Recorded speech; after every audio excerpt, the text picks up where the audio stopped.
அது ரட்சிக்கப்படாதா? ரட்சிக்கப்பட்டதுன்னு சொன்னாலும் பரவாயில்ல, ஏதோ அது ஜெபிக்கும், ஏதோ கேட்டோம் ஒரு இறக்கம் வந்து ஜெபிக்கும்.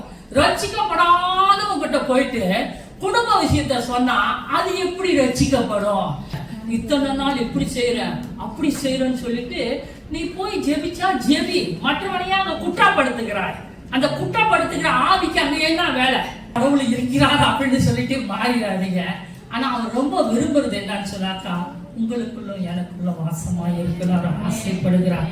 அவருடைய இன்னைக்கும் அவர் வரல, சொல்லிக்கிட்டே இருக்கோம் வந்துருவாரு வந்துருவாரு வந்துருவாரு, இதோ வாசப்படியில நிக்கிறாரு, இன்னும் வந்து வரலையே. ஏன் வரலன்னு சொன்னா, அநேகர் மனம் திரும்பணும், அநேகர் ரட்சிக்கப்படணும், அவர் சிந்தின ரத்தம் வீண் போக கூடாது. அதற்காக இன்னும் அவர் என்ன செய்யறாரு? பிதாவின் வலது பாசத்துல அமர்ந்து செபித்துக் கொண்டிருக்கிறார், பரிந்து பேசிக் கொண்டிருக்கிறார். இருக்கு, பசுமையா இருக்கு, பார்க்க அழகா இருக்கு, ஆனா கனி இல்லை. ஆண்டவர் அழகையும் பச்சையும் பசுமையும் பார்க்க விரும்பல. உன் வாழ்க்கையில கனி இருக்கிறதா? அந்த கனி வெளிப்படுகிறதா? அந்த கனியின் மேல பிரியமா இருக்கிற தேவன் உன் நாளைக்கு வர போறாரு. கர்த்தர் நல்லவர், அவர் கிருபை என்றும் உள்ளது. அல்லேலூயா. கர்த்தர் நல்லவர் என்று சொல்லும் போது நீங்க அவர் கிருபை என்றும் உள்ளதுன்னு சொல்லணும், அதை முடிக்கணும். அல்லேலூயா.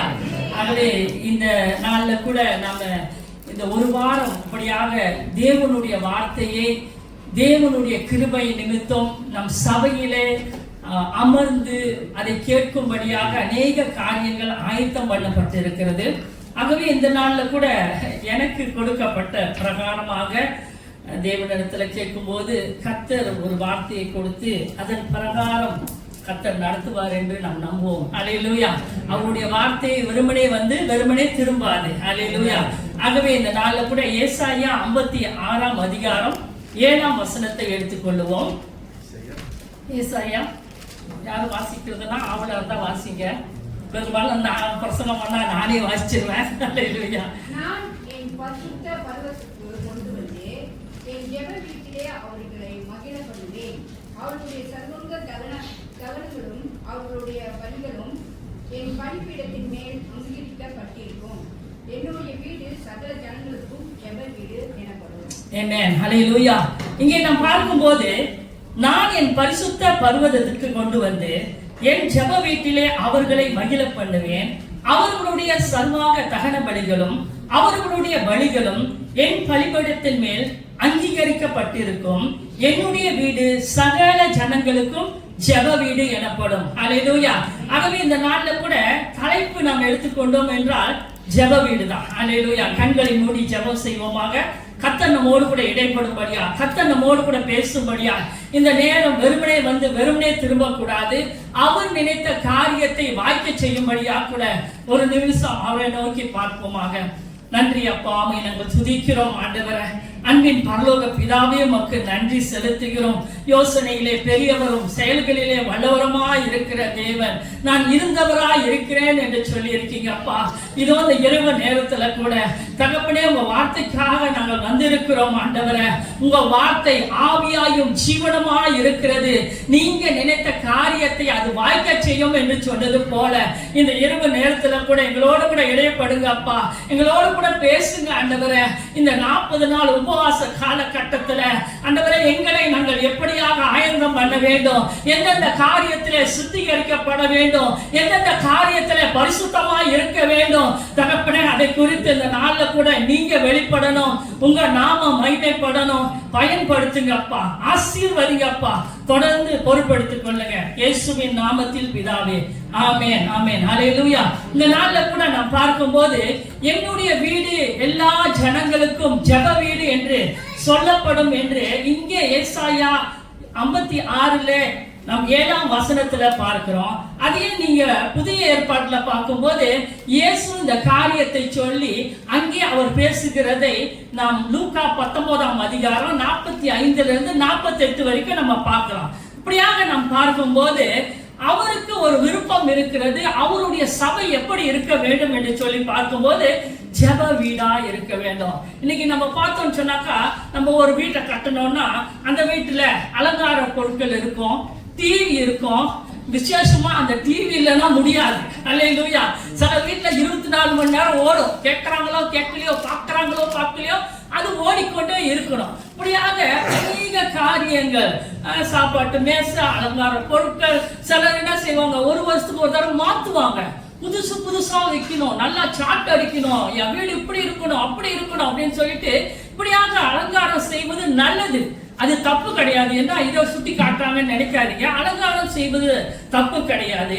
ஆனாலும் நாம் கிறிஸ்தவர்களா இருக்கிறபடினால, கிறிஸ்து நமக்குள்ளார ஜீவிக்கிறபடினால, கிறிஸ்துவின் விருப்பமும் கிறிஸ்துவின் சித்தமும் நம்ம வாழ்க்கையில நிறைவேற வேண்டும். ஆகவே இப்படியாக ஒவ்வொரு காரியத்தையும் நாம் அழகு பார்த்து வைக்கிறோம். ஆனாலும் தேவனுடைய சபையில தேவன் விருப்பப்படுகிற காரியம் என்ன, தேவன் எதை குறித்து அதிகமாய் விருப்பப்படுகிறார் என்று சொல்லிதான் இன்னைக்கு நம்ம பார்க்க போறோம். ஆகவே ஜெப வீட்டுல என்ன நான் இருக்கணும், நீங்க சொல்லுங்க. ஜெப வீட்டுல என்ன இருக்கணும்? நான் பார்க்கிறேன், ஆவியானவர் உங்களோடு கூட பேசினாருன்னா நான் எழுதின பிரசங்கத்தின் பிரகாரம் ஒரு சில காரியங்கள் வெளிப்படும். நான் நம்புறேன். சொல்லுங்க. அல்லேலூயா. கடைசிக்கு போயிட்டீங்க. அல்லேலூயா. ஓகே. ஜெபம் இருக்கணும், ஆராதனை இருக்கணும், பிரசன்னம் இருக்கணும், உள்ளமா சமாதானம் இருக்கணும். நிறைய காரியங்கள் இப்படியா நான் பார்க்கும்போது சில காரியத்தெல்லாம் நீங்க சொல்லிட்டீங்க. அப்ப நம்ம பைபிள்லாம் மடிச்சு வச்சுட்டு என் ஆத்மாவே கர்த்தரை ஸ்தோத்திரின்னு சொல்லிட்டு கிளம்பிடலாமா? அப்ப நான் ஆயத்தம் பண்ண காரியங்கள்லாம் கொஞ்சம் வெளிப்பட்டுருச்சு. அப்ப எல்லாருடைய உள்ளத்திலும் ஜெப வீடு என்று சொல்லும் போது இவைகள் எல்லாம் இருக்கக்கூடியவைகள் என்று தெரிகிறது. ஆகவே முதலாவது பார்க்கும்போது ஜெப வீடு என்று சொல்லும் போது முதலாவது என்ன இருக்கணும்னா, போடுறீங்களா ஐயா? போட்டாச்சா? இதுதான் எனக்கு தெரிஞ்ச ஜெப வீடு. அல்லேலூயா. எங்க அண்ணன் முத இந்த சபைக்கு என்ன பேர் வச்சாருன்னா ஜெப வீடு தான் பேர் வச்சாரு. வேனியல் ஜெப வீடு. பழைய ஆளுங்களுக்கெல்லாம் தெரியும், புதிய ஆளுங்களுக்கெல்லாம் வந்து வேனியல். இப்ப என்னது நம்ம வச்சிருக்கோம், வேனியல் சர்ச்சுன்னு மாத்திட்டோம். ஏன்னா உலகத்துல ஜெப வீடு அப்படின்னு பார்க்கும்போது நிறைய காரியங்களை நோண்டுவாங்க, நோண்டி வைப்பாங்க இல்லையா? அதுக்கு நாம என்ன செய்யணும், சில நேரத்துல நம்ம ஞானமாய் நடந்து கொள்ள வேண்டும் என்று சொல்லி அப்படியாக மாற்றப்பட்டது. ஆனாலும் அவருக்கு தேவன் கொடுத்த தரிசனம் என்ன, பாரம் என்ன என்று சொல்லி பார்க்கும்போது அவர் ஜெபிச்சு தேவனை முகமுகமாய் அவர் கண்டுட்டாரு. ஏன்னா அவர் அவ்வளவு போராட்டத்தின் மத்தியில போனாரு. சபை ஆரம்பிக்கப்படும் போது நல்ல ஒரு ஆஹா ஓஹோன்னு இருந்தது. சில காலங்கள் வரும்போது எல்லாமே வெறுமையாய் போன காலகட்டத்துல தேவனை மாத்திரம் பிடித்து கொண்டு நான் சபைக்கு என்ன பேர் வைக்கணும்னு சொல்லும் போது தேவனை முகமுகமாய் கண்டேன் என்று சொல்லி வேனியல் பிரேயர் ஹவுஸ் சொல்லிட்டு அப்படியாக ஜெப வீடு என்று சொல்லி பேர் வச்சாரு. அப்ப இதுல நீங்க பார்க்கும்போது எனக்கு இந்த பிரசங்கம் வந்து ஆராய்ச்சி பண்ணியோ இதுலயோ தேடி நான் எடுக்கல. நான் அமர்ந்திருந்தேன், ஜெபம் பண்ணிக்கிட்டு எழுதும் போது ஒரு வார்த்தையை தேவன் கொடுக்கிறாரு, ஒரு வசனத்தை கொடுக்கிறாரு. அந்த வசனம் எங்கன்னு சொல்லி அப்படியாக பைபிள்ல ஆராய்ச்சி அப்படியாக பைபிளையே தேடி எடுக்கப்பட்டதுதான் இந்த பிரசங்கம். ஆகவே இதுல முதலாவது நாம் பார்க்கும்போது துதி இருக்கணும். துதி ஒரு ஜெயத்தை கொண்டு வரும். ஆகவே இது எல்லாமே எனக்கு தெரிஞ்ச காரியம் தானே, எல்லாமே தெரியும். சில நேரத்துல நம்ம செய்ய மாட்டோம். சில நேரத்துல நம்ம போராட்டத்தின் மத்தியில போகும்போது அந்த ஜெயிக்கக்கூடியதான தருணத்துக்கு இந்த துதி ரொம்ப முக்கியம். நீங்க பாருங்க, உலகத்துல எங்க பார்த்தாலும் பிரச்சனை இல்லாத உலகமே இல்லை, பிரச்சனை இல்லாத குடும்பமே இல்லை, பிரச்சனை இல்லாத வாழ்க்கையே இல்லை. அப்படிப்பட்ட ஒரு காலகட்டத்துல இருக்கும்போது நாம இங்க துதி, இந்த ஜெப வீட்டுல துதி இருக்க வேண்டும். இரண்டாவது ஆராதனை இருக்க வேண்டும். இன்னைக்கு நீங்க பாத்தீங்கன்னு சொன்னாக்கா நல்ல ஒரு ஆராதனை, பரிசுத்த தேவன் நீரே அப்படின்னு அவர் உயர்த்தும் போது அவர் பரிசுத்தர் கேருபீன்களும் சேராபீன்களும் போற்றக்கூடிய தேவன் நம் மத்தியில் அவர் உலாவுறாரு. அவர் பிரசன்னம் இருக்கிறது, அவருடைய ஆளுகைத்துவம் இருக்கிறது. ஹல்லேலூயா. சிலரு சரி கூட்டம் போய் நம்மளும் ஆஹா ஓஹு நம்ம வாயை மட்டும் திறப்போன்னுவாங்க. ஆனா வாயை திறக்கும் போது சிலருக்கு போட்டு வாய் வரும். அது நிறைய பேர் இந்த ஜூம்ல பார்த்துருப்பீங்க. அல்லேலூயா. அந்த நேரம் தான் வரும் போட்டு வாய் பாடலாம் நினைச்சு அப்படி கொஞ்சம் மறைச்சிக்கிட்டு நானும் செஞ்சிருக்கேன். ஆனாலும் சொல்றேன், அல்லேலூயா. என்கிட்ட வெளிப்பட்டதுதான் நம்ம மனுஷீகத்துல இருக்கிறதுனால, மனுஷர்களா இருக்கிறதுனால அநேக நேரத்துல இப்படிப்பட்ட காரியங்கள் நம்மை தாக்குகிறது. ஆகவே முதலாவது காரியம் பார்க்கும்போது துதியை பார்த்தோம், ஆராதனை. மூணாவது ஜெபம். அது எங்க இருக்கணும்னு சொன்னா இந்த ஜெப வீட்டுக்குள்ளார இருக்கணும். நீங்க பாருங்க, ஜெப வீட்டுக்குள்ளார வந்துட்டு ஜெபிக்கும் போதுதான் நமக்கு வெற்றியும் ஜெயமும் வரும். அந்த ஜெபமாகப்பட்டது எப்படி இருக்கணுமா, அப்படியே தூபமா நறுமணமா மேகத்துல ஏறி அப்படியே போய் ஆண்டவர்கிட்ட சேரணும். அது போய் கிட்டி சேர வேண்டிய இடத்த அது சேரணும். ஆகவே நான் இப்படி சொல்லிட்டு அப்புறம் தான் பிரசங்கத்துக்கு போறேன். நான் வரைஞ்சி வச்ச ஜெப வீட்டை பாத்தீங்கன்னா சிரிப்பீங்க. சிரிக்கிறீங்களா? ஏன்னா எனக்கு தேவன் கொடுத்ததை நான் வரிவேன். முதல்ல என்ன செய்வேன், கையிலேயே வரைஞ்சிடுவேன். அப்புறம் என்ன செய்வேன், நூலர் வச்சு வரைவேன். ஏன்னா ஒரு காரியத்தை தேவன் நமக்கு வெளிப்படுத்துறாருன்னா அதை வரைஞ்சி வச்சு அதன் பிரகாரம் நம்ம செயல்படும் போது கர்த்தர் அதுல இருந்து கிரியை செய்வார். அல்லேலூயா. நம்புறீங்களா? கிரியை செய்வாரா, செய்ய மாட்டாரா? அப்ப இங்கே நான் பார்க்கும்போது இது நடுவுல இருந்து அப்படியே தூபமா நறுமணமா அந்த ஜெபங்கள் எல்லாம் இன்னைக்கு இத்தனை குடும்பங்கள் வந்திருக்கிறோம். நம்ம எல்லாம் ஒருமனப்பட்டு ஜெபிக்கும் போது அது போய் தேவனுடைய இருதயத்தை அசைக்கும். அசைக்கக்கூடியதுதான் ஜெபம், அசைக்கக்கூடியதுதான் கண்ணீர். அந்த ஜெபத்துல கண்ணீர் வரும், அந்த ஜெபத்துல கதறுவோம், போராடுவோம், இப்படியாக நாம் செயல்படுவோம். அடுத்து நீங்க பாத்தீங்கன்னு சொன்னாக்கா ஐக்கியம் ரொம்ப முக்கியம். இங்க ஒரு கூட்டம் இருக்கு, ஆனா இந்த கூட்டத்துல பாதி ஒரு தேவனையே நோக்கி பார்த்துக்கிட்டு பாதி என்ன சொல்றதுன்னு சொன்னா, என்ன ஜெபிக்கிறாங்க பாரு, எப்போ முடிப்போன்னு பார்த்தா முடிக்க மாட்டாங்களே, அது பாட்டுக்கு ஓடிக்கிட்டு இருக்கு, இவங்கதான் ஜெபிப்பாங்களா, என் வீட்டுல கொண்டு போய் வச்சுக்கிறது கொஞ்சம், இப்படியே இருக்கும். சபையில இருக்கு. அல்லேலூயா. நான் எப்போதும் ஒன்று சொல்லுவேன், தப்பா நினைச்சுக்காதீங்க, பின்னால ரொம்ப உட்காராதீங்கன்னு சொல்லுவேன். பின்னால உட்காரவங்க ரொம்ப பேர் என்ன செய்வாங்கன்னா மிண்டுக்குழுங்களை பார்த்துக்கிட்டே இருப்பாங்க. என்ன நடக்குது, எது நடக்குது, என்ன நடக்குது, எது நடக்குது. அப்ப இந்த பின்னால உள்ள கண்களை வந்து யாருமே பார்க்கலன்னு நினைப்பாங்க. கர்த்தருடைய கண்கள் பூமியிலும் உலாவிக் கொண்டிருக்கிறது. கர்த்தருடைய கண்கள் நோக்கி பார்த்து கொண்டிருக்கிறது. ஆகவே முடிஞ்ச மட்டும் மிண்டுக்கு வாங்க. ஆனா நம்ம பேனியல் சபையில அப்படி இல்லை. குறை சொல்வதற்கு ஒன்றுமே கிடையாது. கர்த்தர் கிருபையா உங்களை எல்லாம் வளர்த்து இருக்கிறார், உயர்த்தி இருக்கிறார், கர்த்தருக்குள்ளாக வேரூன்றி நிற்க செய்திருக்கிறார். அல்லேலூயா. ஆகவே இங்க ஐக்கியம் வேண்டும், ஒருமனம் வேண்டும், அடுத்து ஒற்றுமை வேண்டும். இது மூன்றுமே ஒரே காரியத்தில் கொண்டு வந்துடலாம். ஒரு மனம், ஒற்றுமை, ஐக்கியம் என்று சொல்லி இவைகளை நம்ம அப்படியாக கொண்டு வரும்போது இந்த ஒரு மனமும் ஒற்றுமையும் ஐக்கியம் தான் பெரிய காரியத்தை செய்யும். அல்லேலூயா. ஆகவே முதலாவது இவைகள் தான் ஜெப வீடு. இதுதான் ஜெப வீடு. அப்ப ஜெப வீடு என்று சொல்லும் போது இங்க ஏழாவது என்னத்த பாக்குறீங்கன்னு சொன்னாக்கா ஜெப வீட்டை பாக்குறீங்க. அந்த ஜெப வீட்டுல வந்து இந்த 6 காரியங்கள் நிரம்பி இருக்கும் போது கர்த்தர் அதை பார்த்து பிரியப்பட்டு அவர் அதை ஆசீர்வதித்து அதை இன்னும் பெருக செய்கிற தேவனா இருக்கிறார். அல்லேலூயா. ஆகவே துதி என்று சொல்லும் போது நான் ஒரு காரியத்தை உங்களுக்கு சொல்றேன். துதி வந்துட்டு இன்னைக்கு எரிகோ மதிலை இடிந்து விழ செய்தது. யோசுவா புத்தகத்துல 6ஆம் அதிகாரத்துல நீங்க பார்க்கும்போது அந்த பட்டணத்துக்கு போகும்போது அப்படியாக அது எதிரா இருந்தது என்று சொல்லி பார்க்கிறோம். அப்ப இவங்க என்ன செஞ்சாங்கன்னு சொன்னாக்கா இவங்க வந்து 6 நாள் மௌனமா இருந்தாங்க. 7 நாள் ஜபத்துக்கு வந்துட்டுமா இல்லையா? 7 நாள் கடைசியா இந்த 40 நாளை முடிக்கும்படி இந்த 7 நாளுக்குள்ளாராக நம்ம கடந்து வந்திருக்கோம். இது முதல் நாள். அப்ப இந்த வார்த்தையை நான் பார்க்கும்போது அவர்களுக்கு அந்த எரிகோ மதில் வந்து எரிகோ பட்டணத்துக்குள்ளாராக அவங்க பிரவேசிக்க முடியாதபடிக்கு அது பெரிய மதில். அது அந்த மதில வந்து ஒரு இடிச்சோ அதை உடைச்சோ போடுவதற்கு முடியாது. அப்படிப்பட்ட ஒரு சூழ்நிலையில அவர்களுக்கு தேவன் ஒரு வார்த்தையை கொடுத்திருக்கிறார். நீங்க போய் வீட்டுல படிங்க, நான் ரொம்ப பேசுனா டைம் எடுத்துடும். இந்த எரிகோ பத்திலாம் உங்களுக்கு தெரியும், யோசுவா புத்தகத்துல இருக்கு.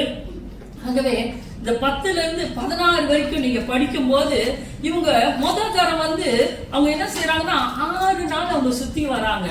அந்த 6 நாளும் வந்துட்டு பேசக்கூடாது, ஒரு செய்தியை செய்யக்கூடாது, மௌனமா இருக்கணும். சில நேரத்துல பேசாதன்னு தான் பேசுவாங்க. சத்தம் மீறிக்கிட்டு வரும். அதே துதிங்க அப்படின்னும் போது இப்படி இருக்கு, என்ன பார்த்தா நல்லா இருக்கா, அப்படி என் வாயும் துதிக்குது, நானும் துதிக்கிறோம்ல அப்படின்ற மாதிரி இருக்கும். அப்ப இங்க சில நேரத்துல நம்முடைய வாழ்க்கையில கூட தேவன் மௌனமா இருக்க சொல்லுவாரு. ஏன் மௌனமா இருக்க சொல்றாருன்னா அநேக காரியங்கள் நாம வாயை திறந்தோம்னு சொன்னாக்கா தேவன் கிரியை செய்ய மாட்டார். அவர் செய்யணும்னு சொன்னா நம்ம சும்மா இருக்கணும். இந்த வாய் சும்மா இருக்காது, தவளை வாய். எப்ப பார்த்தாலும் வா வா வா வா வா வா. மழை வந்தா போச்சு. அந்த மழை என்னத்தை குறிக்குதுன்னா பிரச்சனையை குறிக்குது. பிரச்சனையை குறிக்கும் போது வீட்டுல ஒரு பிரச்சனை வந்துருச்சுன்னா எங்க இருந்து கத்துது இந்த தவளை, எங்க இருந்து வந்துச்சு இந்த தவளை, அது வீட்டுக்குள்ள வந்துடும், நமக்கு தெரியாது. தவளைகள் கத்த தூங்கி விடும். அப்ப ஒரு கை தட்டுனா ஓசை எழும்பாதுன்னு சொல்லுவாங்க. பிரச்சனை வந்துருச்சுன்னா இந்த ஒரு கையை வச்சு தட்டி பாருங்க, ஒண்ணு வராது. அங்க ஒரு கை தட்டுது, இங்க ஒரு கை தட்டுது. அப்புறம் என்ன செய்யும்? நீயா நானா, நீயா நானா, நீயா நானா, போட்டிக்கு வரையா, அப்படி ஆயிரும் வாழ்க்கை. அப்ப இந்த மாதிரி ஒரு சூழ்நிலையில நம்ம துதிக்கும் போது எல்லா மதிலும் இடிந்து விடும். அதை விட்டுட்டு நம்ம என்ன செய்வோம்னு சொன்னாக்கா, நீ பேசுனா நான் பேசுவேன், நீ ஒண்ணு பேசுனா நான் 10 பேசுவேன், எனக்கும் வாய் இருக்குல்ல, நான் வாய் சும்மா இருக்குமா? நம்ம வாய் ஏன்னா தமிழம் பேசுறதா செத்து போயிடுவானா, அப்படிதான் அதை சொல்லி சொல்லி சொல்லியே நானும் தமிழன்டா அப்படின்ற மாதிரி ஆகி போச்சு. ஆகவே பிரியமானவர்களே, இந்த மதில் இடிந்து விழுவதற்கு ஆண்டவர் சொன்ன பிரகாரம் நீங்க துதிங்க, ஆர்ப்பரிங்க, சத்தம் இடுங்கன்னு சொல்லும் போது அவங்க அப்படியா செஞ்சாங்க. அப்படியா செய்யும் போது அந்த மதிலே இடிந்து விழுந்தது. அல்லேலூயா. அதை காட்டிலும் நமக்கு முன்பா இருக்கிற மதில் பெருசா? சொல்லுங்க, பெருசா? அன்னைக்கு இஸ்ரவேல் ஜனங்கள் பார்த்த பிரச்சனைகள் அப்படியே கலர் கலர் நிறமா அன்னைக்கு அவங்க பார்த்து வந்தது. அவர்கள் அந்த வனாந்தரத்துல கடந்து போகும்போது அந்த 7 பலத்த ஜாதிகளை சந்தித்தார்கள். அந்த 7 பலத்த ஜாதிகளை அவங்க வீழ்த்தி இவங்க ஜெயம் கொள்ளணும், அதுதான் கர்த்தருடைய சித்தம். அந்த பலத்த ஜாதிகளை குறித்து இடையில நான் பைபிள் ஸ்டடி மாதிரி கொடுத்துக்கிட்டு இருந்தேன் வெள்ளிக்கிழமை. அப்ப நான் அதை படிக்கும் போது எனக்கே ஆச்சரியமா இருந்துச்சு. அந்த 7 பலத்த ஜாதிகளுடைய குணாதிசயங்கள் இன்னைக்கும் நம்ம சபைகளில இருக்கிறது.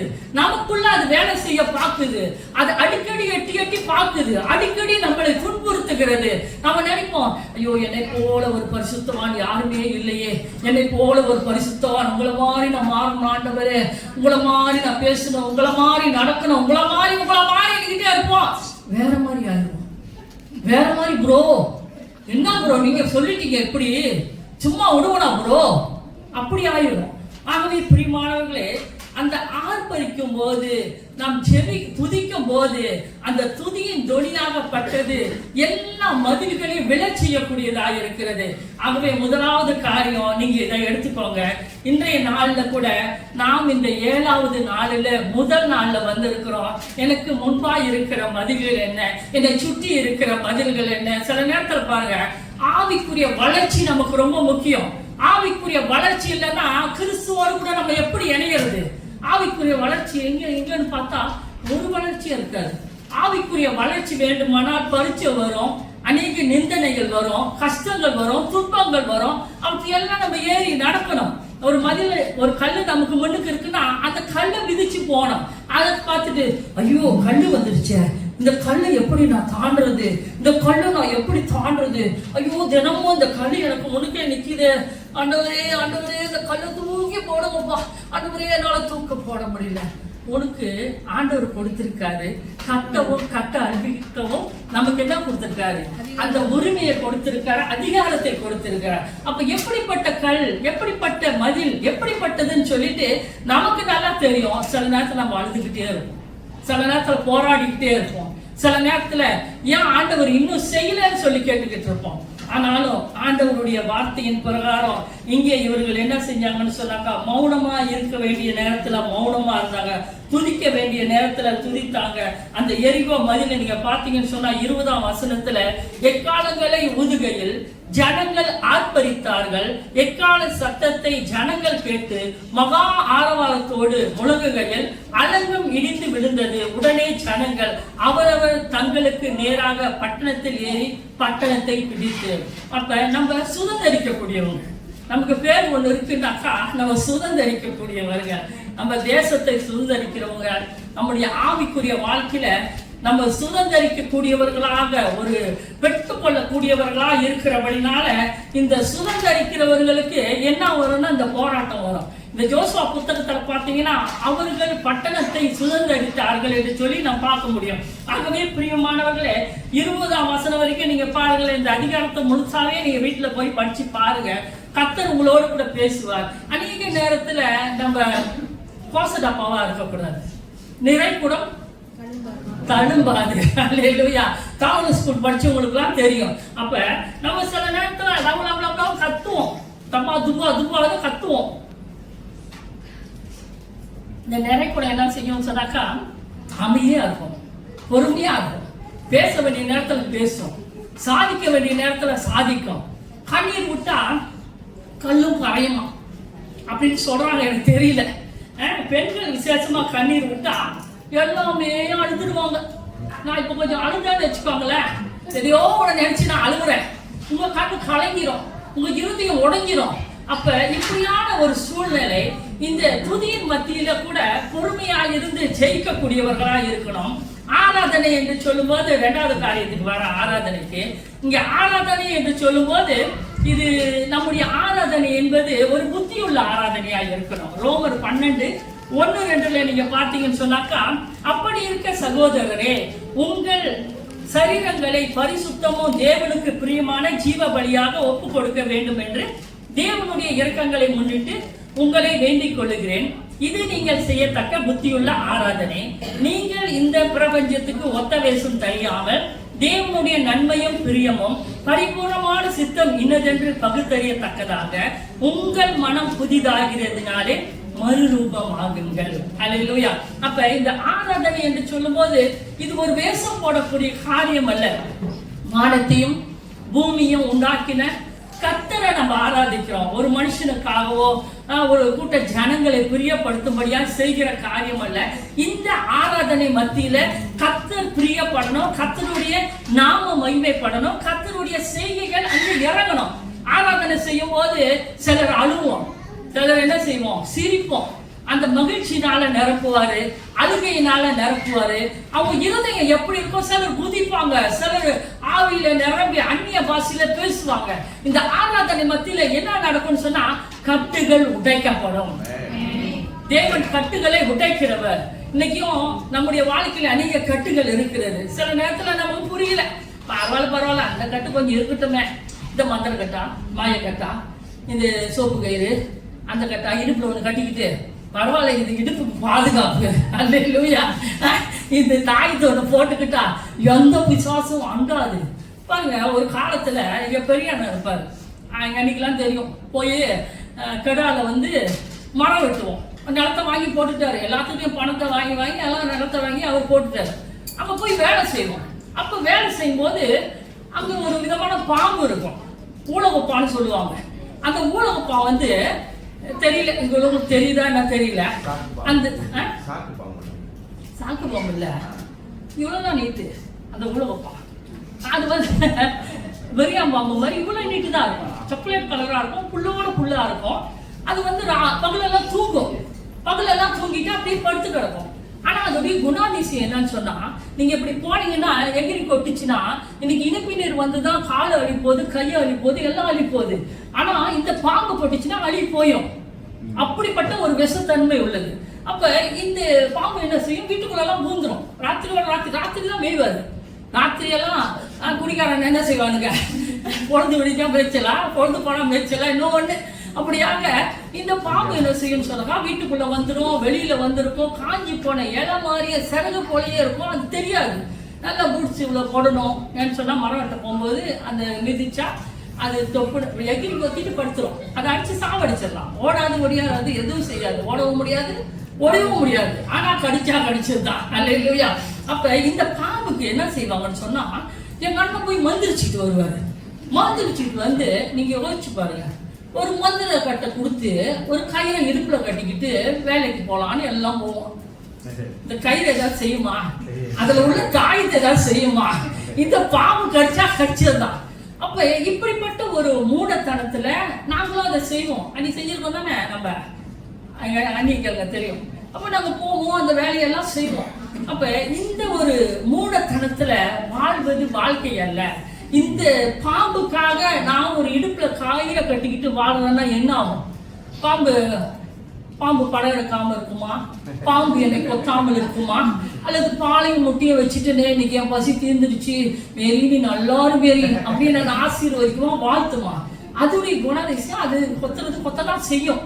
அப்ப இப்படியாக இன்னைக்கு நம்முடைய வாழ்க்கையில அநேக கட்டுகள் இருக்கிறது. ஏதாச்சும் ஒண்ணு சொல்லுவாங்களா, யாராச்சும் ஒண்ணு ஏதாச்சும் சொல்லுவாங்களா, நல்ல வார்த்தை கிடைக்குமா, குடுகுடுப்பா மாதிரி குடுகுடுப்பா ஆட்டிக்கிட்டே குடுகுடுப்பா வந்துட்டு நல்ல காலம் பிறந்துருச்சு. கிறிஸ்துவை ஏற்றுக்கொண்டாலே உனக்கு நல்ல காலம் தான். கிறிஸ்து உனக்குள்ளார ஜீவிக்கிறான்னு சொன்னாலே அது நல்ல காலம் தான். நம்ம கிறிஸ்துவோட வாழ்ந்து மரிப்பதுதான் நல்ல காலம். அண்ணெல்லாம் பாருங்க, ஓடுனாரு ஆத்துமக்களை ஆதாயப்படுத்தினாரு. நீயும் நல்லா இருக்கணும், இன்னும் அநேகரை ரட்சிப்புக்குள்ளார நடத்தணும்னு சொல்லி அவர் ஒரு சாதனை வீரர். அல்லேலூயா. ஒரு சபையை ஸ்தாபித்தார், ஜன கூட்டத்தை ஸ்தாபித்தார். அவர் மரித்தாலும் அவருடைய வார்த்தையை பேசும்படியா ஜனங்களை ஏற்படுத்தி வைத்திருக்கிறார். இன்னைக்கு இயேசுவை பேசுறோம், அதே நேரத்துல எங்க அண்ணனையும் நான் பேசாம என்னால இருக்க முடியாது. அவர் அப்படிப்பட்ட ஒரு மாவீரர், மனிதர். அல்லேலூயா. அவரு இன்னைக்கு இருந்தாருன்னா அவ்வளவு சந்தோஷப்படுவார். இன்னைக்கு நீங்க எல்லாம் எவ்வளவு அவர் பார்க்கக்கூடியதான காரியங்கள் இன்னைக்கு நடந்து கொண்டு இருக்கிறது. அவர் விருப்பப்பட்டாரு, என் சபையில இத்தனை ஜனங்கள் வரணும், இப்படி என் சபை இருக்க வேண்டும், என் தேவன் இப்படியாக ஆசீர்வதிக்க வேண்டும் என்று சொல்லி. ஆனா அவர் மரிச்ச பிறகு அவர் விருப்பத்தை கர்த்தர் நிறைவேற்றி இருக்கிறார். அவர் ராவும் பகலும் ஆண்டவரை நோக்கி ஜெபித்த ஜெபம். ஆகவே இந்த ஆராதனையில நாம் இப்படியாக புத்தி உள்ளவர்களாய் நாம் வாழ வேண்டும். நீங்க மத்தேயு 4ஆம் அதிகாரத்தை எடுத்துக்கிட்டீங்கன்னு சொன்னாக்கா, இயேசு கிறிஸ்து உபவாசிச்சுட்டு வருவார். இந்த கதை நமக்கு எல்லாம் தெரியும். அவர் பசியோட வராரு, அவர் தாகத்தோடு வராரு, அவர் சாப்பிடணும். ஆனா அங்க என்ன நடக்குதுன்னு சொன்னாக்கா, அவருக்கு சாப்பிடறதுக்கு ஒண்ணுமே இல்லை. சோதனைக்காரன் வந்துட்டான். அவன் சோதனைக்காரன் எப்போன்னு இருப்பான். நீ கொஞ்சம் சோர்ந்து போயிடுறேன், கொஞ்சம் பிரச்சனையா உட்காந்துறேன், உள்ளத்துல பேசுவாங்க. இல்லை உனக்கு இவங்க இப்படி பேசுறாங்க தெரியுமா, அவங்க அப்படி பேசுறாங்க தெரியுமா, இதைதான் அவங்க செஞ்சுக்கிட்டு இருக்காங்க தெரியுமா. இந்த சோதனைக்காரனுக்கு வேற வேலை வெட்டியே கிடையாது. அப்ப இங்க ஒரு வார்த்தை என்ன சொல்றான்னு சொன்னாக்கா, நிறைய காரியங்களை பேசும்போது இயேசு கிறிஸ்து வார்த்தையிலே ஜெயித்தாரு. ஆனா இங்க நீ சாஸ்தாகமாய் விழுந்து என்னை பணிந்து கொண்டா இவைகளை எல்லாம் உனக்கு தருவேன். இன்னைக்கு யாருக்கு பணம் தேவையில்லை சொல்லுங்க? தேவை இருக்கு, பணம் வேணும், தேவைகள் அநேகம் இருக்கு. ஆனா இப்படிப்பட்ட சூழ்நிலையில தான் இந்த சோதனைக்காரன் நிற்பான். பசியா இருக்கும்போது இயேசு கிட்ட அநேக காரியங்களை பேசுறான். நான் உதாரணத்துக்கு தான் பேசுறேன். இப்படியாக பேசும்போது இந்த மைக் ரொம்ப தண்ணி இழுத்துருமோ, தொண்டையில் கம இழுக்குது. பரவாயில்ல, இருக்கட்டும், போட்டோம். அப்ப என்ன சாஸ்தாகமாய் விழுந்து பணிந்து கொண்டாள் அப்படின் போது இயேசுக்கே ஒரு சோதனை வருது. இயேசுக்கு ஒரு சோதனை வருதுன்னா நம்மளாம் ஏமாத்துறோம். அப்ப இயேசுவின் கிருபை நமக்கு ரொம்ப முக்கியம் இல்லையா? நம்ம ஆராதனை ரொம்ப முக்கியம் இல்லையா? நம்ம ஆராதிக்க தேவ பிரசன்னம் நம்மளை நடத்தும். சூழ்நிலை மத்தியில் அவர் நம்மோடு கூட இருந்து நடத்துவார். ஒரு சின்ன காரியம் சொல்றேன். இடையில சைனீஸ் நியூ இயர் வந்துச்சு. அப்போ ஒருத்தவங்க போய், நான் எப்போதுமே நீங்க கோச்சிக்கிட்டாலும் எனக்கு பிரச்சனை இல்லை, என்னுடைய குணம் அப்படிதான். தமிழர்களுக்கு வாழ்த்து சொல்ல மாட்டேன், தீபாவளி வாழ்த்து சொல்ல மாட்டேன், சீனவங்களுக்கும் வாழ்த்து சொல்ல மாட்டேன், மலாய்க்காரங்களுக்கும் வாழ்த்து சொல்ல மாட்டேன், கிறிஸ்தவங்களுக்கு மாத்திரம் தான் வாழ்த்து சொல்லுவேன். ஏன் நான் சொல்ல மாட்டேன்னு சொன்னா, நீங்க நல்லா நரகத்துக்கு போங்கன்னு சொல்ற மாதிரி எனக்கு தோணும். நம்ம போய் சொல்றோம் அவன் ஒரே சந்தோஷப்படுவான். அப்பா நான் இன்னொன்று அப்பா கொடுப்பான். அப்ப பணத்துக்காக வேண்டி நீ குணத்தை மாத்திரியா சொல்லுங்க? பணத்துக்காக குணத்தை மாத்தாத. அது நம்ம விருதுக்கு போறோம், தீபாவளி கூப்பிட்டாங்க. நீங்க நம்புறீங்களோ இல்லையா, இந்த வருஷத்துல நான் தீபாவளி போன வருஷத்துலயா போனோம். அப்படியே கழுவுற மீன்ல நழுவுற மீன் மாதிரி அப்படியே உள்ள போயிட்டேன். அவங்களாம் கை கொடுக்குறாங்க தீபாவளி வாழ்த்து அவங்க சொல்றாங்க. நான் வாழ்த்து சொல்லல, ஒன்றும் சொல்லல. சோத்திரம் ஆண்டவரே சோத்திரம், நான் போய் உள்ள உட்காந்துறேன், எனக்கு இது தேவையில்லாது. நம்ம மனுஷர்களை நேசிக்கிறோம், சொந்த பந்தங்களை நேசிக்கிறோம். ஆனா நம்ம ஆளுங்க சொல்லுவாங்க, அவங்க தீபத்தை தானே கொண்டாடுறாங்க, தீபமே இயேசுதானே, இயேசுதான் வெளிச்சம், இயேசுதான் ரட்சிப்பு, அதுதானே வெளிச்சம். நம்ம சொல்றது ஒன்றும் தப்பு கிடையாது. என் மனசாட்சிக்கு அது குற்றமா இருக்கு. நீங்க சொல்லுங்க சோத்திரம், அவங்கள சொல்றது என்னன்னு சொல்லலை. அப்ப இப்படியா இருக்கும்போது ஹவுசி பாச்சாய் வந்துருச்சு. ஒருத்தங்க போய் சீனுகிட்ட ஹவுசி பாச்சாயினோன்னு அவர் 10 வெள்ளி அம்மா வச்சு கொடுத்துட்டு இருக்காரு. உடனே எனக்கு ஒரு ஃபோன் வருது. யாரும் காட்டி கொடுத்துறானுங்க. ஃபோன் வந்து மானுவேல் முடிச்சிருக்கானா தூங்குறானா ஏன்னு கேட்குறேன். இல்லை போய் அந்த சீனகிட்ட ஹவுசி பாச்சாய் சொல்லுங்க காசு கிடைக்கும். நான் சொன்னேன் எவ்வளோ காசு கிடைச்சிச்சு? 10 வெள்ளி. 10 வெள்ளியா? 10 வெள்ளிக்கு ஆண்டவரை வித்துட்டியா நீ? 10 வெள்ளிக்கு நீ சோளம் போயிட்டியே, அப்ப இன்னும் கொஞ்சம் கூட கொடுத்தா நீ என்னதான் பண்ணுவ அப்படின்னு. சொன்னா 10 வெள்ளி சாப்பாடு வாங்கி சாப்பிடலாம்ல. ஐயோ நீயே சாப்பிடு, எனக்கு வேணாம், என் பிள்ளைங்களுக்கும் வேணாம். நான் அந்த வார்த்தையை சொல்லி அந்த பணம் எனக்கு வர வேணாம். அது தானா வந்துச்சுன்னா சோத்துரும். அவன் கொடுக்குறானா சோத்திரம், பிரியா கொடுத்துட்டு போ. ஆனா நான் சொல்லி வாங்கணும்னு அவசியம் இல்லையே. அப்ப இப்படியாக நிறைய காரியங்கள் பிசாசு கொண்டு வருவான். இயேசுவையே சோதிக்கிறான். நீ பணிந்து சாஸ்தாங்கமா விழுந்து என்ன கேட்டீங்கன்னா, நான் இங்க உலகத்துல இருக்குது எல்லாமே காலடியில கொண்டாந்து போடுறேன். கத்தருக்கு தெரியாதது ஒன்றுமே இல்லை. அவர் தான் இந்த வானத்தையும் பூமியை உண்டாக்குனாரு. சோதனைக்காரன் போய் அப்படியே வசனத்தை வச்சு சோதிக்கிறான். அப்ப நம்ம தெளிந்த புத்தி உள்ளவர்களா இருக்கிறோம். அடுத்து நீங்க பாத்தீங்கன்னு சொன்னாக்கா, இங்க ஆராதனை மத்தியில இயேசுவையே சோதிக்க ஒருத்தன் வந்துட்டான்னு பாக்குறோம். அடுத்து நம்ம ஜெபம் எப்படி இருக்குன்னு சொன்னாக்கா, பிலிப்பியர் 4ஆம் அதிகாரம் 6ஆம் வசனமும் 7ஆம் வசனத்தை நாம் வாசிப்போம். எடுத்து வாசிங்க. பிலிப்பியர் 4ஆம் அதிகாரம் 6, 7. நீங்கள் ஒன்றுக்கும் கவலைப்படாமல் எல்லாவற்றையும் குறித்து உங்கள் விண்ணப்பங்களை சோத்திரத்தோடு கூடிய ஜெபத்தினாலும் வேண்டுதலாலும் தேவனுக்கு தெரியப்படுத்துங்கள். அப்பொழுது எல்லா புத்திக்கும் மேலான தேவ சமாதானம் உங்கள் இருதயங்களையும் உங்கள் சிந்தனைகளையும் கிறிஸ்து இயேசுவுக்குள் காத்துக்கொள்ளும். ஆமென், ஹல்லேலூயா.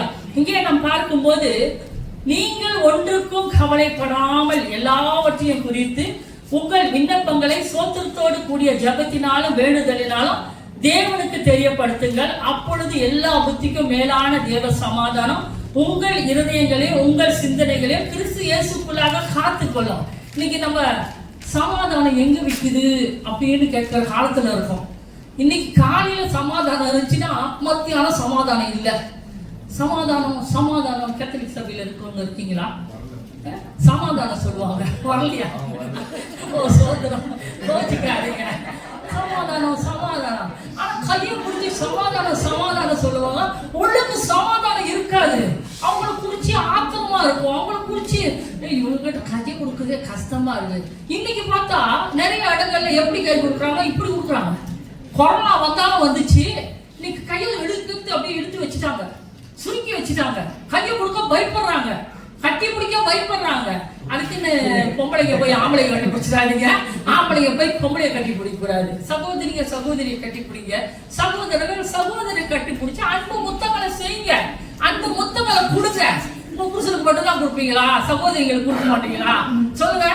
அந்த மாதிரி ஒரு அன்பு நமக்குள்ளார வெளிப்படணும். அப்ப ஜெபம் இருக்கணும். நம்ம ஜெப வீட்டுல ஜெபம் இருக்க வேண்டும். ஆகவே இங்கே நாம் பார்க்கும் போது எல்லாவற்றையும் குறித்து சோத்திரத்தோடு கூடிய ஜெபத்தினாலும் வேண்டுதலினாலும் யாருக்கு தெரியப்படுத்தணும்னா தேவனுக்கு தெரியப்படுத்தணும். இன்னைக்கு யாருக்கு தெரியப்படுத்துறாங்கன்னா, நல்ல க்ளோஸ் ஃப்ரெண்டு கிட்ட போய் சொல்லிடுவாங்க விஷயத்த. என் வீட்டில் எப்படி இருக்குதம்மா, இந்த மாதிரி இருக்குதம்மா, நானும் இவ்வளோ போராடுறோம்மா, என்ன பண்றதுன்னு தெரியலமா. அப்ப அதுவும் க்ளோஸ் ஃப்ரெண்ட் எப்படிப்பட்ட ஃப்ரெண்டா இருக்கும் தெரியுமா? அது ரட்சிக்கப்படாதா இருக்கும். ரட்சிக்கப்பட்டதுன்னு சொன்னாலும் பரவாயில்ல, ஏதோ அது ஜெபிக்கும், ஏதோ கேட்டோம் ஒரு இறக்கம் வந்து ஜெபிக்கும். ரட்சிக்கப்படாதவங்கிட்ட போயிட்டு குடும்ப விஷயத்த சொன்னா அது எப்படி ரட்சிக்கப்படும்? உன் குடும்பமே சிரிப்பா சிரிக்குது, என் குடும்பத்துக்கு நீ வரையான்னு கேட்கும். அப்ப நமக்கு ரொம்ப ஞானம் வேணும். நம்ம எங்க எதை சொல்லணும், எதை செய்யணும், எப்படி நடந்து கொள்ள வேண்டும் என்று சொல்லி நம்ம நல்லா யோசிச்சு பார்க்கணும். கர்த்தர் நம்மோடு தான் இருக்காரு. கர்த்தர் இடைப்பட்டு கொண்டு இருக்கிறார். கர்த்தர் பேசிக்கொண்டு இருக்கிறார். அவர் நேற்றும் இன்றும் என்றும் மாறாதவர். அவர் இன்றும் ஜீவிக்கிறேன்னு சொல்றாரு. உலகத்தின் முடிவு பரியந்தம் சகல நாட்களில நான் உங்களோடு கூட இருக்கிறேன் என்று சொல்றாரு. ஆகவே பிரியமானவர்களே, இங்கே நாம் பார்க்கும் போது ஒரு 2 காரியத்தை பார்த்தீங்கன்னு சொன்னாக்கா, லூக்கா 18ஆம் அதிகாரத்துல 1-8 வரைக்கும் பார்க்கும்போது இந்த கதையை மட்டும் நான் சொல்றேன். சோர்ந்து போகாம எப்போதும் ஜெபம் பண்ணணும். ஜெபிக்கிறதுக்கு சோர்வு வருதா இல்லையா? உண்மையை சொல்றதுனா கை தூக்குங்க. சோர்வு வருமா வராதா? ஜெபிக்கிறவங்களுக்கு தான் ரொம்ப சோர்வு வரும். சும்மா வந்து அவங்களோட சேர்ந்து நம்மளும் ஆமேன் சோத்திரம் சோத்திரம் சொல்றவங்களுக்கு சோர்வு ரொம்ப வராது. இந்த ஜெபத்துல தரித்திருந்து ஜெபத்துல நின்று கொண்டு கர்த்தர் என்ன செய்ய போறாரு, கர்த்தர் செய்கிற காரியத்தை பார்க்க வேண்டும் என்று சொல்றவங்களுக்கு அநேக சோதனைகள் வரும், அநேக வேதனைகள் வரும், அநேக போராட்டங்கள் வரும். இந்த ராவும் பகலும் நான் ஜெயிச்சுக்கிட்டு இருக்கிறேன், இரவும் பகலும் நான் ஜெயிச்சுக்கிட்டு இருக்கிறேன். அப்ப ஒருத்தன் கர்த்தருக்குள்ளார இருக்கும்போது அவன் நல்ல ஒரு வாழ்க்கையில நல்ல ஒரு ஜீவியத்துல கர்த்தரோடு கூட இணைந்து இருக்கும் போது இந்த சோதனைக்காரன் வந்து சோதனையை கொடுத்து கொண்டேதான் இருக்கும். அப்ப இங்க என்ன சொல்லுதுன்னா, ஆண்டவர் வசனம் சொல்லுகிறது சோர்ந்து போகாம நீங்க ஜெபம் பண்ணணும்னு சொல்லி ஒரு கதையை சொல்றாரு. அப்ப ஒரு மனுஷி இருக்காங்க, அவங்க ஒரு விஷயத்த போய் அவங்களோட வாழ்க்கை என்ன செய்யறாங்க, ஒருத்தங்கிட்ட சொல்றாங்க. இந்த கதையை சுருக்கமா சொல்றாங்க, அவங்களுக்கு தெரியும். அப்ப போய் போய் சொல்லிக்கிட்டே இருக்காங்க. சரி, நாளைக்கு பாக்குறேன், இன்னைக்கு பாக்குறேன், நாளைக்கு பாக்குறேன், இன்னைக்கு பாக்குறேன். நாட்கள் கடந்து போய் கொண்டே இருக்கிறது. அப்ப ஒரு நாள் வருது, அந்த பொல்லாதவனா இருக்கிறவன் என்ன நினைக்கிறான்னா, நாம எப்படி நீதி செய்யாம இருக்கும்போது கூட இவங்க வந்து என்ன தொந்தரவு செய்யறாங்களே, அந்த தொந்தரவின் நிமித்தமாவது நான் ஏதாச்சும் வந்து இந்த மனுஷிக்கு செய்யணும், இந்த விதவைக்கு செய்யணும் அப்படின்னு சொல்லி ஒரு மனுஷனே அப்படி சிந்திக்கும் போது வானத்தையும் பூமியை உண்டாக்கின கர்த்தர், உங்களுக்கும் எனக்கும் தகப்பனா இருக்கிற கர்த்தர் நம்முடைய விஷயத்துல நீடிய பொறுமை உள்ளவராய் இருந்து அவர் சீக்கிரத்திலே செஞ்சு முடிப்பாரா இல்லையா? அவருடைய சீக்கிரம் எவ்வளவுன்னு எனக்கு தெரியல. அவருடைய சீக்கிரம் நாம நினைக்கிற மாதிரி இல்லாவிட்டாலும் அவர் செய்து முடிக்க வேண்டிய நேரத்துல அவர் செய்து முடிப்பார். அல்லேலூயா. ஆகவே பிரியமானவர்களே, அதே அதிகாரத்துல நீங்க தொடர்ந்து பாத்தீங்கன்னு சொன்னாக்கா 2 பேரும் ஜெபிக்க போறாங்க. இதெல்லாம் வேதத்துல உள்ளதான் சொல்றேன், அதனாலதான் இதெல்லாம் தெரியும்னு சொல்லி நான் அந்த வசனத்தை மட்டும் நான் கொடுக்குறேன். நான் அதுக்குள்ள போல, எனக்கு எவ்வளவு டைம்னு தெரியல, நான் ரொம்ப டைம் எடுக்க கூடாது. 5 நிமிஷம் இருக்காங்க,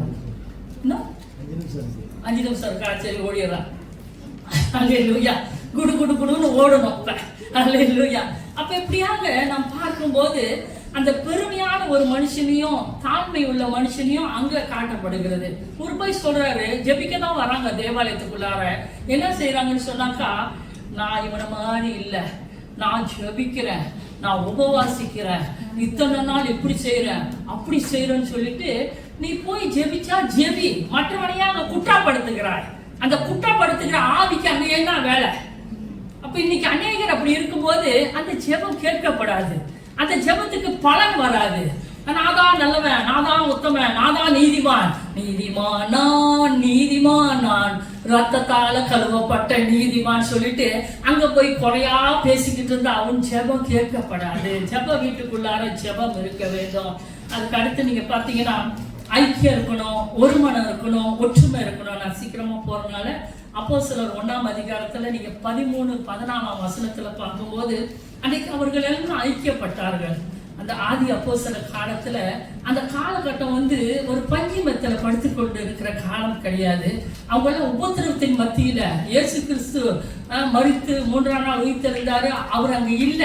இயேசு இல்லாத ஒரு சூழ்நிலையில அவங்க ஊழியத்தை ஸ்தாபிக்கிறார்கள், அவர் கற்றுக் கொடுத்த காரியத்தை செய்கிறார்கள். எப்படியாவது இந்த உலகம் ரட்சிக்கப்பட வேண்டும், தேசங்கள் ரட்சிக்கப்பட வேண்டும், தேசத்துக்கு தேவனை தெரியப்படுத்த வேண்டும் என்று சொல்லி எல்லாம் கூடி கூடி கூடி ஜெபம் பண்றாங்க, கூடி கூடி ஐக்கியம் பண்றாங்க, கூடி கூடி ஒருமனப்படுறாங்க, ஒற்றுமை பண்றாங்க. இப்படியா இருக்கும்போது கர்த்தர் பெரிய காரியங்களை அங்க செய்கிறார் என்று சொல்லி பார்க்கிறோம். ஆகவே பிரியமானவர்களே, வசனங்கள் நிறைய இருக்கு, அதெல்லாம் நான் இப்ப சொல்ல முடியாது, எனக்கு டைம் அடுத்தது. ஆகவே இந்த 7 காரியத்தை குறித்து பார்க்கும்போது இது மனசுல குறிச்சு போட்டியா அதை எடுத்து மனசுல குறிச்சு போட்டு, எனக்கு டைம் இல்லை. அல்லேலூயா. சில நேரத்துல அதாவது ரொம்ப ஆயத்தம் பண்ண முடியல, இப்பலாம் ஆயத்தம் பண்றதை முடிக்க முடியல. அந்த மாதிரி இருக்க போல இருக்கு. நானு அங்க சொல்லுவானுங்க இப்படி இப்படின்னு வாருங்க, நேற்று கூட சீக்கிரம் வரணும்னா இப்படி இப்படிங்கிறானுங்க, என்னாலா இது முடிக்க விட மாட்டானுங்களே, சோத்துறாண்டவே. நம்ம அப்படி ஆயிட்டோம், இந்த வயசுக்கு அப்படி ஆயிட்டோம். ஆகவே இங்கே நாம் பார்க்கும்போது ஒரு மனுஷனுக்குள்ளாக துதி இருக்கணும், ஆராதனை இருக்கணும், ஜெபம் இருக்கணும், ஒற்றுமை இருக்கணும், ஒரு மனம் இருக்கணும், ஐக்கியம் இருக்கணும். எப்படி தலைகீழ வந்தாலும் அந்த மனுஷனுக்குள்ளாக இவைகள் எல்லாம் கிரியேட் செய்யும் போதுதான் அவன் தேவாலயமாய் மாற முடியும். புதிய ஏற்பாட்டுல என்ன சொல்லப்படுதுன்னா, தேவன் நமக்குள்ளே வாசம் செய்ய விரும்புகிறார்.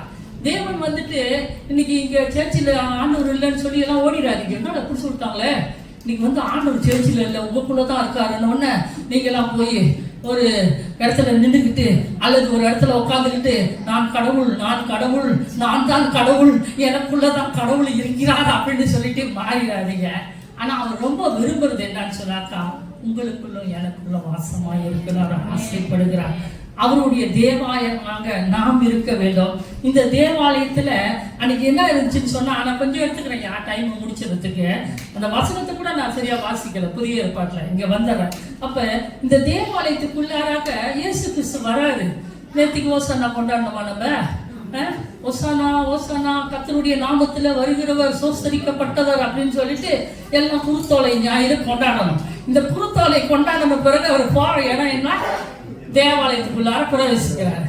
தேவாலயத்துக்குள்ளார பிரவேசிக்கும் போது இங்க ஆட்டம் பாட்டம் கூத்து கும்மாளம் எல்லாம் சந்தோஷம் தான். ஆனா அவர் விரும்புகிற காரியம் தேவாலயத்துக்குள்ளார இல்லை. அங்க என்னத்த அவர் முதலாவது பாக்குறான்னு சொன்னாக்கா, விற்கிறவர்களையும் கொள்ளுகிறவர்களையும் அவர் பாக்குறாரா.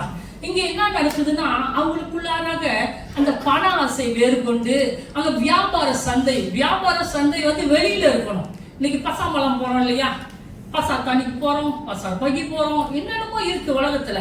அந்த பசார் தண்ணி பசார் மலம் பசார் எல்லாத்தையும் கொண்டு வந்து இங்க வச்சுக்கிட்டு மின்னுக்கு நான் வியாபாரம் பண்றேன், சேர்ச்சி முடிஞ்சு நீங்க வாங்கிட்டு போயிருங்கன்னா என்ன ஆகும்? ஏசு அங்க இருப்பாரா? இங்க என்ன பாக்குறாருன்னு சொன்னா, எல்லாம் புகழ்ந்தவங்க எல்லாம் கொண்டு வந்தாங்க. சபைக்குள்ளார என்ன இருக்கக்கூடாது அதை அவங்க ஒழிச்சு கட்டாதபடிக்கு அவர்கள் அப்படியாக வைத்திருந்தார்கள் என்று சொல்லி பார்க்கணும். ஆகவே நம்முடைய வாழ்க்கையில இந்த கொள்ளுகிறவர்கள் விற்கிறவர்கள் என்று சொல்லி பார்க்கும்போது இந்த உலக காரியங்கள் ரொம்ப உலகத்துல நானும் மனுஷனா இருக்கேன், நானும் மனுஷியா இருக்கேன். இந்த உலக காரியங்கள் வந்து ஒரு மனுஷனை அப்படியாக அவனுக்குள்ளார பூந்து கிரியை செய்யும் போது இந்த தேவாலயத்துக்குள்ளார தேவன் இருக்க மாட்டார். இந்த தேவாலயம் அவருக்குரியதுதான். இந்த கண்ணு காது மூக்கு எல்லாம் ஒரு நோய் வந்துருச்சுன்னா என்னை சுகப்படுத்துங்க ஆண்டவரே, என்னை சுகப்படுத்துங்க. அதே நல்லா இருக்கும் போது எப்படி செய்வாங்க தெரியுமா? வெளியில போய் ஊதுவாங்க. ஊதி தள்ளிட்டு, நம்ம சமையல் அப்படி இல்லை, சோத்துருவாங்க, ஊதி தள்ளிட்டு வந்துருவாங்க. அப்புறம் அங்கேயே குடிச்சிட்டு நல்லா வல்லெல்லாம் வளைக்கிட்டு உள்ள போந்துருவாங்க. சில நம்பரும் இருக்கிறாங்க, பணம் கொட்டணும்னு சொல்லிட்டு அப்படி இருக்கிறாங்க. இவைகள் எல்லாம் தேவனுக்கு பிரியமில்லை. இதெல்லாம் பண ஆசையா இருக்குது. ஆகவே இந்த சுயநலவாதியை போல நாம் இருக்கக்கூடாது. ஆகவே சந்தோஷமா இருந்துச்சு, எல்லாமே இருந்துச்சு. ஆனாலும் கர்த்தர் வந்து பார்க்கும்போது அவர் விருப்பப்படுகிற காரியம் அங்கே இல்லை என்று சொல்லி பார்க்கணும். ஆகவே பிரியமானவர்களே, இதை குறித்து நான் ரொம்ப தியானிச்சு நான் சிந்தித்து எபேசியர் 4ஆம் அதிகாரம் 22 to 32 வரைக்கும் நீங்க வீட்டுல போய் படிங்க. அப்ப இந்த சரீரமாகிய ஆலயத்துக்குள்ளாராக தேவன் வாசம் செய்ய விரும்புகிறார். 1 கொரிந்தியர் 3:16-17 என்ன சொல்லப்படுதுன்னா, நீங்கள் தேவனுடைய ஆலயமா இருக்கிறீர்கள் என்றும் தேவனுடைய ஆவி உங்களில் வாசமா இருக்கிறார் என்றும் அறிந்திருக்கிறீர்களா? ஒரு கேள்வி வருது. நீங்க தான் தேவனுடைய ஆலயம், அவர் உங்களுக்குள்ளதான் வாசமா இருக்க விரும்புறாரு. நீங்க உங்களுக்கு தெரியுமா தெரியாதா அப்படின்னு ஒரு கேள்வி வச்சா நீங்க என்ன சொல்லுவீங்க? தெரியும் ஆண்டவரே, ஆனாலும் ஆண்டவரே. அந்த ஆனாலும் சொல்லும்போது தப்பு அங்க நடக்குது, தப்பு அங்க இருக்குது. அந்த தப்பை திருத்திக் கொள்ளும்படியாய் தான் நம்முடைய தேவன் கிருபையாய் இருக்கிறார். இன்னைக்கும் அவர் வரல, சொல்லிக்கிட்டே இருக்கோம், வந்துருவாரு, இதோ வாசப்படியில நிக்கிறாரு, இன்னும் வரலையே. ஏன் வரலன்னு சொன்னா, அநேகர் மனம் திரும்பணும், அநேகர் ரட்சிக்கப்படணும், அவர் சிந்தின ரத்தம் வீண் போக கூடாது. அதற்காக இன்னும் அவர் என்ன செய்யறாரு? பிதாவின் வலது பாசத்துல அமர்ந்து செபித்துக் கொண்டிருக்கிறார், பரிந்து பேசிக் கொண்டிருக்கிறார். ஆகவே ஒருவன் தேவனுடைய ஆலயத்தை கெடுத்தால் அவனை தேவன் கெடுப்பார். நான் கெடுக்க மாட்டேன், நான் ஒன்றும் சொல்ல மாட்டேன். ஆலயத்தை நீங்க கெடுத்தீங்கன்னு சொன்னா தேவன் அந்த ஆலயத்தை கெடுத்துருவாராம். எப்படி கெடுப்பாரு எனக்கு தெரியல, வியாதியினால கெடுப்பாரா அதான் அங்க போடல, ஆனா கெடுத்துருவாரு. அந்த பயம் நமக்கு வேணும், அந்த பக்தி நமக்கு வேணும். இந்த சரீரத்தை என்னைக்கு நான் இயேசுவை ஏற்றுக்கொண்டனோ, இயேசுக்கு தான் அந்த சரீரம் சொந்தம். குடும்பம் நல்லது, வாழ்க்கை நல்லது, எல்லாமே கர்த்தர் ஆசீர்வதித்தது. அதன் மத்தியில கூட நம்ம இறந்தா நம்ம அங்கதான் போய் சேரணும். அவர் உயிரோடு, அவர் மரித்தவர்களை எழுப்புகிற தேவன். முதலாவது என்ன செய்வாங்க, மரிச்சவங்களாம் எழுந்திருப்பாங்களாம் இயேசு வராருன்னு உடனே. அப்புறம் நம்மளும் என்ன செய்வோம், எதிர்கொண்டு போவோம். இதுதான் வசனம் சொல்லுகிறது. ஆகவே பிரியமானவர்களே, இந்த காலத்துல நம்ம அசதியா வாழ்ற காலம் இல்லை, நம்ம ரொம்ப ஜாக்கிரதையா வாழக்கூடிய காலமா இருக்கிறது. ஆகவே இந்த ஆலயத்தை நாம் கெடுக்காதபடிக்கு, தேவனுடைய ஆலயம் பரிசுத்தமா இருக்கிறது. நீங்களோ அந்த ஆலயத்தை என்ன செய்றீங்க, கெடுக்க பார்க்கறீங்க. அதை நீங்க செய்யாதீங்க. இன்னைக்கு நம்ம என்ன செய்யணும், கர்த்தருடைய நாமத்துல கர்த்தருக்காக வாழ்கிறவங்க இந்த முதலாவது நாளில் நம்மளை பார்த்து நம்மளே கேட்போம், ஆண்டவரே என் வாழ்க்கையில சரியில்லைன்னா சரிப்படுத்த ஒப்பு கொடுக்குறேன் ஆண்டவரே அப்படின்னு சொல்லிட்டு. ஆகவே பிரியமானவர்களே, இதை குறித்து நீங்க பார்க்கும்போது இந்த மார்க்கு 11ஆம் அதிகாரத்துல 12-14 வரைக்கும், இன்னொன்று 20-25 வரைக்கும் நீங்க பார்த்தீங்கன்னு சொன்னாக்கா, இயேசு கிறிஸ்து ஒரு இடத்துக்கு போறாரு, பசியா போறாரு. அவருக்கு பசி வந்துருச்சு, ஏதாச்சும் கிடைக்குமா அப்படின்னு சொல்லிட்டு அந்த அத்தி மரத்தை பார்த்து பழம் இருக்குமான்னு தேடுறாங்க, கனி இருக்குமான்னு தேடுறாங்க. ஒரே இலதான் இருக்கு. இன்னைக்கு கிறிஸ்தவருடைய வாழ்க்கையில நல்ல பச்சையா இருக்கு, பசுமையா இருக்கு, பார்க்க அழகா இருக்கு, ஆனா கனி இல்லை. ஆண்டவர் அழகையும் பச்சையும் பசுமையும் பார்க்க விரும்பல. உன் வாழ்க்கையில கனி இருக்கிறதா, அந்த கனி வெளிப்படுகிறதா, அந்த கனியின் மேல பிரியமா இருக்கிற தேவன் ஒரு நாளைக்கு வரப்போறாரு. நம்ம எச்சரிக்கையா இருப்போம், ஆயத்தமா இருப்போம். நான் இந்த காரியத்தை எல்லாம் ஆயத்தம் பண்ணிட்டு சிலது வசனங்களை இன்னைக்கு எல்லாம் எடுத்து நான் எழுதுறேன்.